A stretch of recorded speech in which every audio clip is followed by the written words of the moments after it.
So guys मुझे एक चीज के बारे में बात करनी है। तो क्लैश एट द कैसल 2024 के किक ऑफ शो पर जब कोडी रोड्स अपने मैच को एड्रेस करने आए थे तो वो अचानक से फैंस के बीच में ही चले गए कुछ भी एड्रेस करने से पहले, और एक फैंस वाला सर्व करने लग गए जो देखने में काफी कूल लगा। सारे फैंस ने उन्हें अपने कंधों पे उठा रखा था और इधर से उधर झुला रहे थे। For the first time ever WWE में ऐसा कुछ एक्सपीरियंस करने को मिला, वरना विंस के टाइम पर तो इतना ज्यादा फैन इंटरेक्शन होता ही नहीं था, ऑलमोस्ट इम्पॉसिबल ही समझ लो। तो all thanks to triple H, क्योंकि उन्होंने कंपनी से पहले फैंस को रख दिया। वो ट्रूली एक अमेजिंग लीडर है। By the people for the people through the people किसे कहते हैं, ये ट्रिपल एच ने हमें बताया। तो भाई मजा आ गया। बाकी अगर आप और मजा लेना चाहते हो तो इस वीडियो को एंड तक जरूर देखना। एंड नाउ आप देख रहे हैं रेसलमैनिक्स, सब्सक्राइब करना तो बनता है। वेल इस साल तो डब्ल्यूडब्ल्यूई ने कसम खा रखी है कि वो एक भी शो ना अपनी होम कंट्री में नहीं करेंगे, एकदम पूरे ग्लोब को चाट जाएंगे। वो घरेलू बस्ती में एक भी शो नहीं मचाना उन्होंने, क्योंकि अभी हाल ही में डब्ल्यूडब्ल्यूई ने अपने अक्टूबर से लेकर नवंबर तक के सारे ही प्लान और शेड्यूल को हमारे सामने पेश कर दिया, जहाँ स्टोरी शुरू होगी कार्डिफ से और खत्म होगी 6 नवंबर शेफील्ड यूके तक। ट्रूली ग्लोबल कंपनी बन चुकी है डब्ल्यूडब्ल्यूई, क्योंकि इनमें से सारे shows mostly first time ever वाला सिनेरियो लेकर आते हैं। एंड आपको स्क्रीन पर जो दिख रहा है ना, वही आपको असली मजा दे देगा। वो सारा शेड्यूल है जो इस बार होने वाला है। बस अगर डब्ल्यूडब्ल्यूई इंडिया भी आ जाती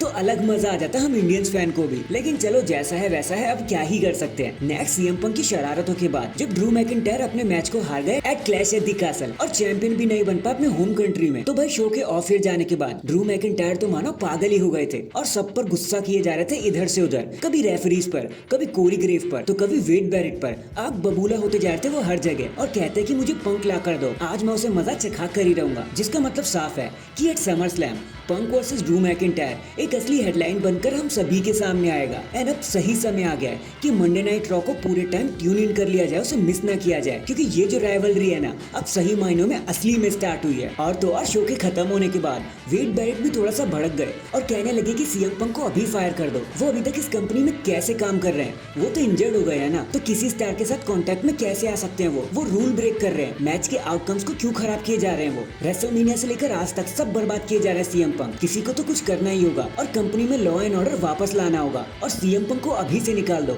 वरना ये चीजें खराब ही करता रहेगा। अब वेड बैरेट की बातों से तो ऐसा लग रहा है कि ड्रू मैकिंटायर को उनके सुख दुख का साथी मिल चुका है। सो हैशटैग पंक वर्सेस मैकिंटायर। इसके बाद लास्ट फ्राइडे नाइट स्मैकडाउन में रिटर्न करने के बाद रेंडी ऑर्टन ने जब केविन ओवेंस को बचाया तो बैक स्टेज में छोटा सा इंटरव्यू दिया उन्होंने कैथी गैली को। जब उन्होंने ऑर्टन से पूछा कि अचानक से आज कैसे आ गए, तो ऑर्टन ने बोला देखो यार, दोस्ती के चक्कर में यहाँ डब्ल्यूडब्ल्यूई में हम ज्यादा दोस्त नहीं देखने को मिलते, तो मैंने वापसी करी ताकि मैं अपने दोस्त केविन को बचा सकूं। और फिर हम स्कॉटलैंड में भी तो हैं। I love Scotland. मुझे आउट ऑफ द नोवेयर चीजें करना बहुत पसंद है, तो मुझे लगा मुझे आज ही आ जाना चाहिए। तो मैंने बिना टाइम वेस्ट किए बस आज ही आ गया। और इतना कहकर ऑर्टन शांत हो गए और बता दे कि ना स्कॉटलैंड में आके कितना मजा आया। और हमें भी आपको देख के मजा आया रेंडी ऑर्टन, क्योंकि RKO is out of nowhere WWE का बस एक पार्ट बन चुका है, हम फैंस का पार्ट बन चुका है। तो जितने मर्जी उतने लगाते रहो। इन दी एंड भले ही ड्रू मैकिंटायर के हार जाने के बाद, सीएम पंक के कॉस कर देने के बाद लोग दुखी तो हो गए ग्लासगो में, लेकिन अब इसके पीछे का रीजन भी सामने आ गया कि क्यों पंक ने उन्हें कॉस कर दिया। तो यार द आंसर इज रिवेंज। उन्होंने ऐसा इसलिए किया था कि राइवलरी को जरा सी हिट मिल सके, ताकि पंक वर्सेस ड्रू मैकिंटायर का क्लाइमैक्स हमेशा बॉइलिंग पॉइंट पर ही रहे। एंड एक राइवलरी में यही तो होता है, कोई किसी को जीतने नहीं देता, और वही कुछ देखने को भी मिला हमें। और सेकंड रीजन तो खुद डेमियन प्रीस्ट ही है, क्योंकि यार देखो ड्रू मैकिंटायर और पंक को टाइटल की जरूरत नहीं है, बट अगर डेमियन प्रीस्ट टाइटल को हार जाते तो फिर उनपे कोई ध्यान ही नहीं देता, उनका तो रहना ना रहना एक समान ही हो जाता। गुमनामी के अंधेरे में फिर से खो जाते वो, और पता ही नहीं लगता कि वो कौन थे या कहाँ को चले गए। इसलिए डब्ल्यूडब्ल्यूई ने पंक को बुलाया और ड्रू मैकिंटायर को कॉस करवा दिया ताकि किसी का नुकसान ना हो। And now that is your answer. So that is it guys. अभी के लिए तो बस इतना ही। आप मुझे बताना ड्रू मैकिंटायर के हार जाने के बाद क्या आपको भी गुस्सा आया, ये सीएम पंक को देखकर आप बहुत खुश हो गए? कमेंट करके जरूर बताना। एंड चैनल पर नया है तो चैनल को जल्दी से लाइक एंड सब्सक्राइब कर दो। बाकी मैं मिलता हूँ आपसे किसी और अपडेट के साथ। तब तक के लिए अपना ख्याल रखें और खुश रहें।